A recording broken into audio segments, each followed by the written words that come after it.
오늘 말씀은 마태복음 6장입니다. 마태복음 6장 1절에서 4절 말씀까지입니다. 마태복음 6장 1절에서 4절 말씀까지를 우리 함께 봉독하도록 하겠습니다. 사람에게 보이려고 그들 앞에서 너희 의를 행하지 않도록 주의하라. 그리하지 아니하면 하늘에 계신 너희 아버지께 상을 받지 못하느니라. 그러므로 구제할 때 외식하는 자가 사람에게서 영광을 받으려고 회당과 거리에서 하는 것 같이 너희 앞에 나팔을 불지 말라. 진실로 너희에게 이르노니 그들은 자기 상을 이미 받았느니라. 너는 구제할 때 오른손이 하는 것을 왼손이 모르게 하여 내 구제함을 은밀하게 하라. 은밀한 중에 보시는 너의 아버지께서 갚으시리라. 아멘. 예수님께서는 앞에 마태복음 5장을 통하여 8가지 복에 대해서 말씀하셨습니다. 이 팔복은 예수님이 백성들에게 줄 수 있는 가장 최고의 8가지의 복입니다. 그 복을 받기 위한 합당한 마음가짐이 무엇인지에 대해서 애통하는 마음, 심령의 가난한 마음 등을 우리가 지난 시간에 살펴보았습니다. 이 앞선 팔복의 내용이 8가지의 마음가짐에 대한 것이라면 이제부터는 그 마음을 어떻게 신앙으로 살아낼 수 있는지 구체적인 신앙의 실천의 방법들에 대해서 하나씩 말씀을 하십니다. 여러 가지가 있는데 오늘은 그 중에서도 구제에 대해서 한번 살펴보도록 하겠습니다. 이 구제와 기도와 금식은 당시 유대인들이 가장 중요하게 여겼던 3대 경건이었습니다. 특별히 유대인들은 소득의 10분의 1을 하나님께 드렸습니다. 여기에 그치지 않고 자기 소득의 30분의 1은 가난한 자들을 위하여 구제 헌금으로 사용하였었습니다. 이렇게 유대인들이 구제에 대해서 많이 행했던 까닭은 바로 구제가 성경 전체를 통하여 반복되어지고 있는 하나님의 지속적인 명령이기 때문입니다. 신명기 15장에서 이렇게 말씀하십니다. 너는 반드시 그에게 줄 것이요 줄 때에는 아끼는 마음을 품지 말 것이니라. 땅에는 언제든지 가난한 자가 그치지 아니하겠으므로 내가 너에게 명령하여 이르노니 너는 반드시 내 땅 안에서 내 형제 중 곤란한 자와 궁핍한 자에게 내 손을 펼지니라. 이러한 구제에 관한 명령과 이러한 그 율법의 계명이 성경 전체를 통해서 수없이 반복이 됩니다. 또 하나가 있습니다. 구제는 단순히 남을 돕는 데 그치는 것이 아니라 하나님이 하시는 일을 대신하는 것으로 여겨졌기 때문에 중요한 일이었습니다. 잠언 19장 17절에서 말씀하십니다. 가난한 자들을 불쌍히 여기는 것은 여호와께 꾸어드리는 것이니 그의 선행을 그에게 갚아주시리라. 그러니까 원래 하나님은 고아와 과부의 하나님이셨는데 우리가 그 가난한 자를 도울 때 그것은 하나님이 하시는 일을 대신하시는 것이니 하나님께서 그에게 그의 선행을 갚아주시겠다라고 말씀을 하십니다. 초대교회 하나님께서 기적을 행하실 때 그리고 하나님께서 새로운 일을 행하실 때 그 대상과 통로가 누구였냐면은 바로 구제하는 자들을 통하여 하나님은 많은 기적을 행하셨습니다. 베드로가 도르가라 하는 여제자를 살리는 기적이 있었었는데 그 도르가에 대해서 성경은 이렇게 소개를 합니다. 선행과 구제하는 일이 심히 많은 여인이었다라고 도르가를 소개합니다. 하나님께서 사람을 살리시는 기적을 통하여 하나님을 증거하실 때 그 대상이 누구였냐? 바로 구제하는 일이 심히 많았던 도르가라 하는 여인이었다라고 말씀하십니다. 또한 이방인으로서 처음으로 성령 체험을 하고 그리고 성령님의 이방인을 향해서 역사하신다는 것을 보여주셨을 때 그때 고넬료 백부장이라는 사람을 통하여 하나님은 역사하십니다. 그런데 그 고넬료가 누구였는지에 대해서 성경은 또 이렇게 기록합니다. 고넬료야, 하나님이 내 기도를 들으시고 내 구제를 기억하셨다. 하나님이 수많은 이방인 중에서 한 명을 택하여서 하나님의 성령을 그에게 부어주실 때 그 대상이 누구였느냐? 바로 구제하는 일이 기억된 고넬료라고 말씀을 하십니다. 그만큼 성경의 구제는 하나님의 손을 대신하시는 것이고 또한 그렇기 때문에 하나님께서 구제하는 자들을 얼마나 귀하게 여기시는지를 우리가 성경을 통해서 알 수 있습니다. 그러니 유대인들이 구제하는 일에 힘을 낼 수밖에 없었습니다. 유대인뿐만 아닙니다. 오늘날 우리도 이 구제에 대해서 힘을 내야 합니다. 여전히 성경은 구약뿐 아니라 신약, 그리고 현재 우리에게도 이 구제에 대한 하나님의 계명과 약속이 여전히 유효한 것입니다. 그래서 우리도 할 수 있으면 많은 구제를 해야 합니다. 손을 피는 일에 아끼지 말아야 합니다. 구제는 하나님께서 귀하게 보시는 하나의 경건의 조건이기 때문입니다. 근데 오늘 예수님은 이 구제하는 일을 통하여 우리가 구제할 때 그 일이 굉장히 귀하지만 우리에게 구제할 때 조심해야 될 것이 있다라고 말씀을 해주십니다. 먼저 오늘 본문의 1절을 보시면 구제를 행할 때 사람에게 보이려고 그들 앞에서 의를 행하지 말라고 주의하라라고 말씀하십니다. 당시 경건하게 보이는 사람들 중에서 이 사람들의 시선과 칭찬을 중요하게 여겼던 사람들이 굉장히 많았었습니다. 구제를 하다 보면 남들에게 받는 칭찬과 그리고 인정이 굉장히 기분을 좋게 만듭니다. 그래서 구제를 하다 보니까 조용히 구제하는 것이 아니라 2절에 보시면 그들은 사람이 많이 모이는 회당과 거리에서 구제를 행했다라고 합니다. 자신의 선행과 수고가 최대한 많은 사람들이 알아주기를 바랬던 마음, 그리고 많은 사람들로부터 착한 일을 한다, 좋은 일을 한다라는 칭찬을 듣고 싶었던 마음에서 구제를 행할 때 많은 사람들이 모이는 곳에서 구제를 행했다라고 합니다. 우리에게도 얼마나 이러한 유혹이 많은지 모릅니다. 내가 선을 행하거나 누구를 도와준 일이 있다면 은근히 사람들이 그것을 알아주기를 바라는 마음이 우리 모두에게는 있습니다. 혹 내가 행한 이 선행과 구제가 묻혀질까 봐 의도적으로 우리는 자신의 선행을 과시할 때도 있습니다. 그런데 예수님은 그러한 신앙인이 되지 않도록 1절에서 너희는 주의하라라고 말씀을 하십니다. 이 주의하라라는 단어는 걸음걸이를 서툰 아이를 지켜보는 부모의 마음을 뜻합니다. 이 걸음걸이가 서툰 아이는 한 걸음 한 걸음 행하다가 언제 발을 잘못 디디고 언제 발을 헛디딜지 넘어질지 몰라서 부모가 그것을 상시로 지켜보는 마음입니다. 우리의 구제와 선행이 맨 처음에는 하나님을 바라보고 선한 동기로 시작하였지만 언제 그 마음이 인간적인 자랑과 인간적인 영광으로 변질될 수 있기에 항상 우리의 마음을 지켜보고 주의하라라고 말씀하십니다. 만일 우리가 주의를 하지 못하여 사람들을 의식하며 구제를 행했을 때 어떠한 일이 벌어질까요? 예수님은 우리가 받을 상급이 하나도 없게 된다라고 말씀을 하십니다. 1절을 계속 보시면 그리하지 아니하면 하늘에 계신 너희 아버지께 상을 받지 못하느니라. 그리고 2절에 보시면 그들은 자기 상을 이미 받았느니라. 사람들에게 잠깐 칭찬받고 그리고 잠깐 회자된 것으로 이미 모든 상을 다 받아버렸다는 것입니다. 그래서 하나님께서 더 이상 그에게 베풀어질 상급이 없다라고 하십니다. 하나님의 상급을 사람으로 상급으로 사람의 상급으로 대신했으니까 얼마나 억울할까요?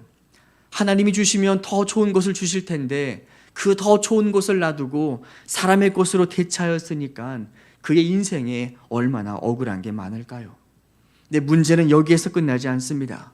만일 사람에게 받는 상급, 사람들에게 받는 칭찬에 익숙해지면 우리는 언제든지 명예욕, 인정욕구의 노예가 될 수 있습니다.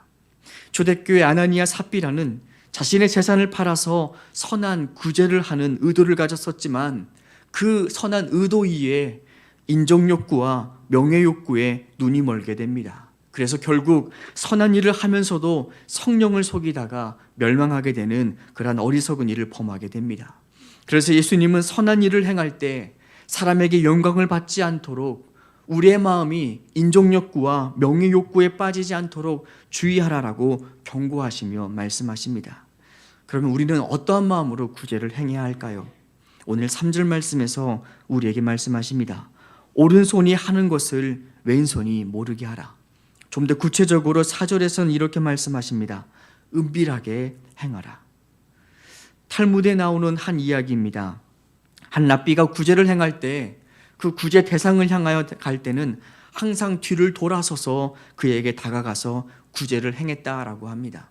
제자들이 궁금해서 물었습니다. 선생님, 왜 그렇게 뒤로 돌아서 구제를 하십니까? 랍비가 대답합니다. 첫 번째 이유는 자신의 얼굴을 그 사람에게 알리지 않기 위함이고, 두 번째는 자기가 돕는 대상이 누구인지 보지 않기 위함이라고 말을 했습니다. 도움을 받는 사람들이 얼마나 많이 돕는 사람들 때문에 상처를 받는지 모릅니다. 돕는 것도 귀한 일이지만 그러나 도울 때 지혜롭고 겸손하게 행하는 것은 더욱더 귀한 일입니다. 예수님도 우리에게 말씀하십니다. 구제를 행할 때 너희의 의가 드러나지 않도록, 사람들에게 영광이 드러나지 않도록 은밀하고 조심하게 행해라 하십니다. 비록 내 선행을 아무도 알아주지 않아도 그러나 억울해하지 말고 아쉬워하지 말고 하나님을 기억하라라고 말씀하십니다. 하나님께서 우리의 선행을 하나도 빠짐없이 다 은밀하게 지켜보고 계신다라고 말씀하십니다. 은밀하게 지켜보시는 것에만 끝나는 것이 아닙니다. 예수님은 이어서 이렇게 말씀하십니다. 내 구제를 은밀하게 하라.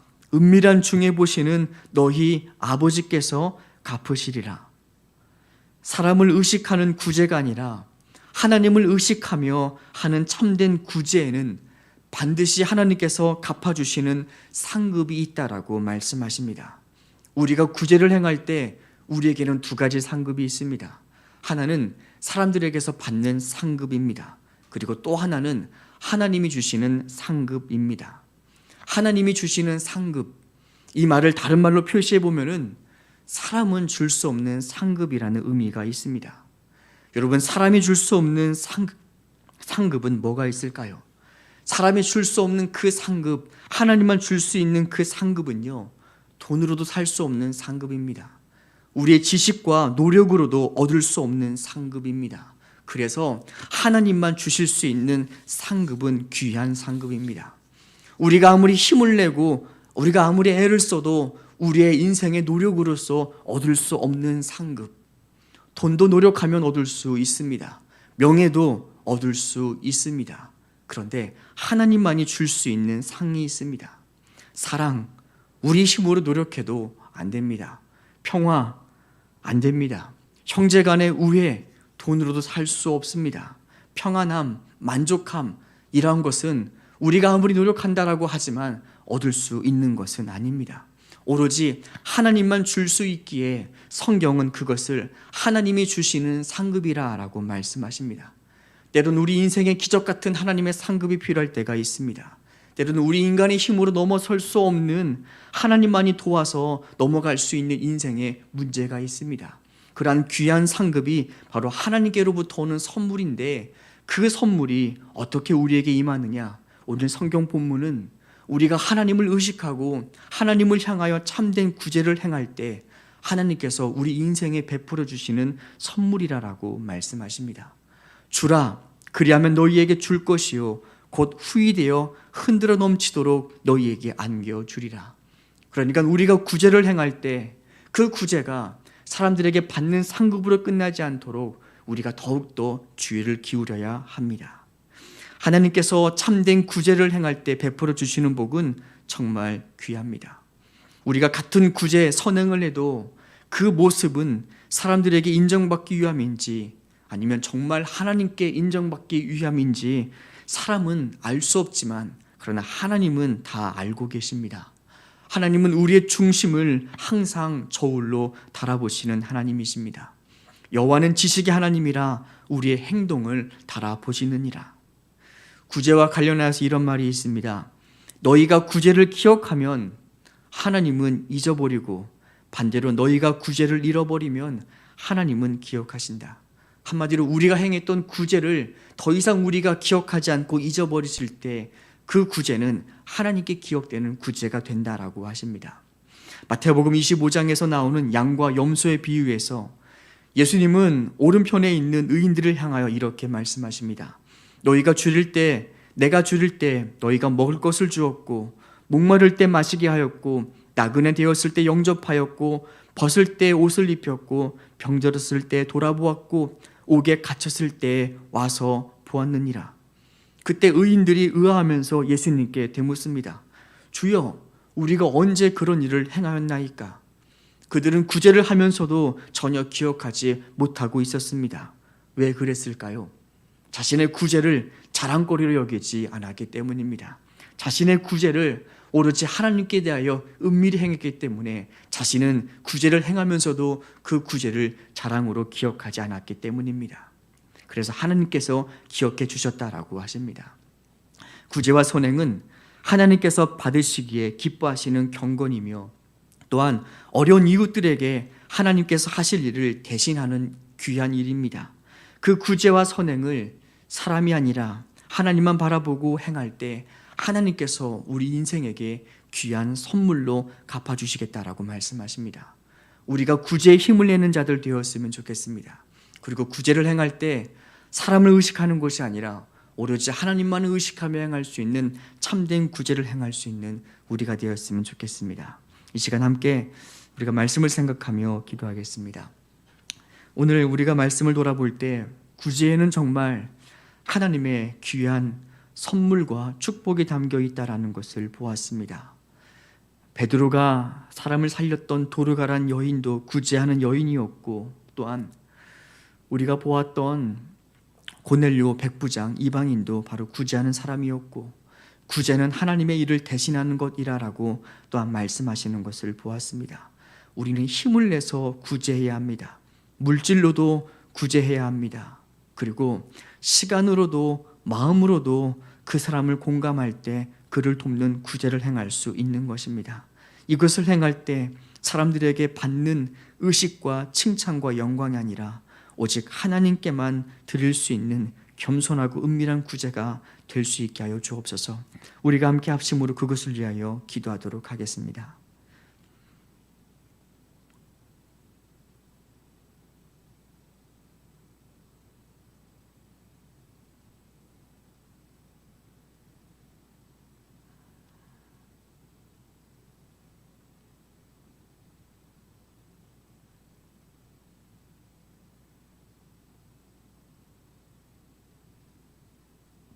하나님, 우리가 구제를 행하면서도 어리석을 때가 많았었습니다.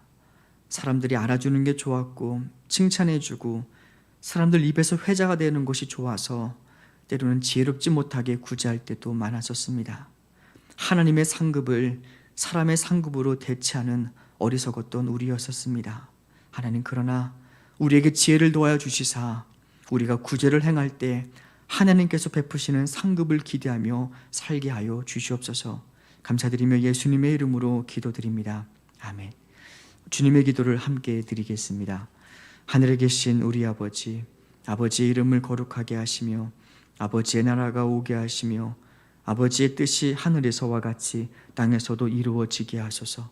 오늘 우리에게 일용할 양식을 주시고 우리가 우리에게 잘못한 사람을 용서하여 준 것 같이 우리 죄를 용서하여 주시고 우리를 시험에 빠지지 않게 하시고 악에서 구하소서. 나라와 권능과 영광이 영원히 아버지의 것입니다. 아멘.